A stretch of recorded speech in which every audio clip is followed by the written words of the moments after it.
What is your take on two different things? One, the kind of martial arts that you see in movies and TV shows.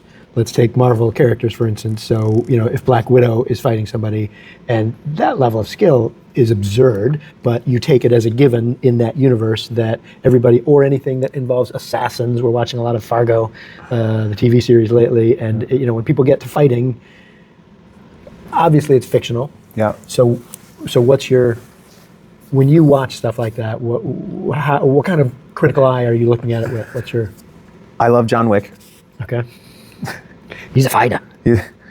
Man, I'm a fan of Keanu Reeves, number one. Not just because he was Neo in The Matrix, but because of, who he is. And he has a genuine practice, right? His martial arts is an important, meaningful thing to him. He's legit. When it comes to beating on your craft, when he was preparing for those movies, beating on your craft. Okay. So what I mean by that is you have a craft, or you have an art, or you have something that you do.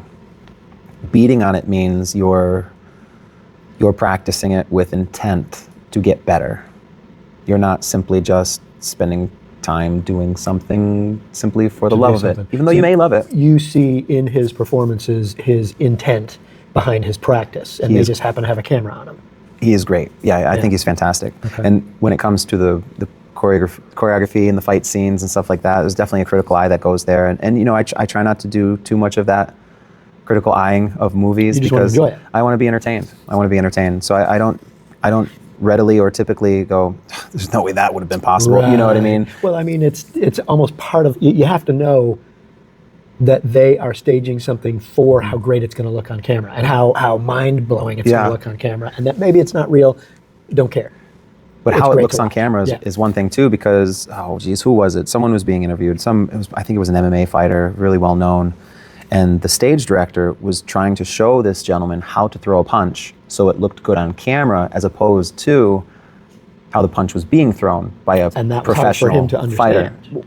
Yes. Yeah. So, then it becomes, example.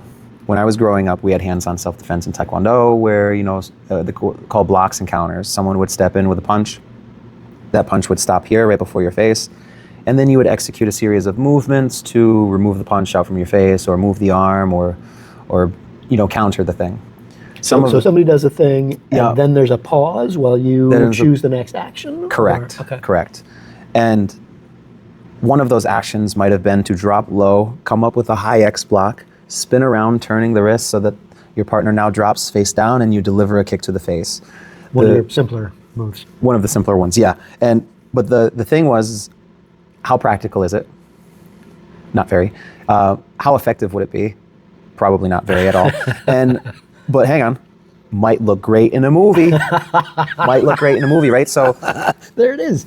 So when it comes to Hollywood, let's say, or Bollywood, or whoever's producing the thing, and then it comes to effectiveness for self-defense, or effectiveness in the cage, or effectiveness in the ring for Taekwondo, or effectiveness doing sport jiu-jitsu as well. Those are very different things. Right. So fundamentally, the lie of martial arts in media is that it has anything to do with martial arts in real life. It really is just taking this vocabulary of movement and showing it on camera so it looks cool.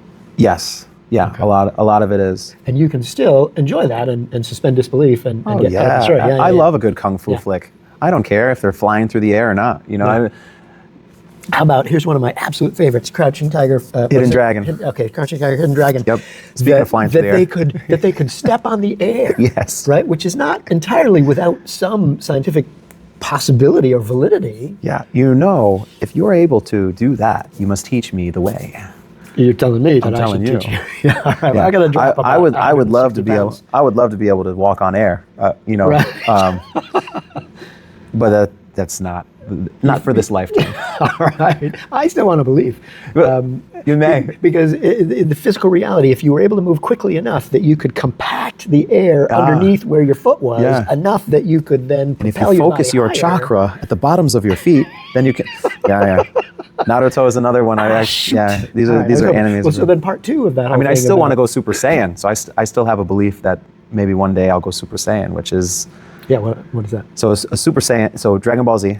Okay. Anime I grew up with.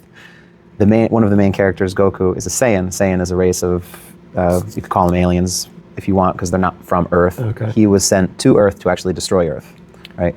And his actual name was Kakarot. But Goku ends up growing up, and he gets a family, and he has a son, and he's loving Earth. Changes his mind. And then people found out that their mission had failed. They sent this kid, and now he's like, he's a symbiote. He has now become a part of the world. And now other Saiyans come, and they're like, you were saying you were sent here to destroy the place. And they're like, I don't know who you are, right? So now all of a sudden there's like battles after battles, and just epic, just people with power levels are shooting through the roof, and they're yelling and screaming. They've got a glow around them, and their hair is fizzling like this, and electricity is going through their muscles, and it's like, I want that power level. That's what you want. I want that power level. And then the Super Saiyan is when the Super Saiyan's hair goes yellow, and it changes form, and their power level is like, everyone watching, standing by, is out of breath. They can't speak. They have nothing to say because, well, what can you say? Do we know for a fact that that's not achievable? Or has nobody yet figured out how to get there? Let's say yet. I prefer yet. I prefer yet. I'm not going to destroy my childhood dreams for somebody else. That would be a mistake. Don't do that.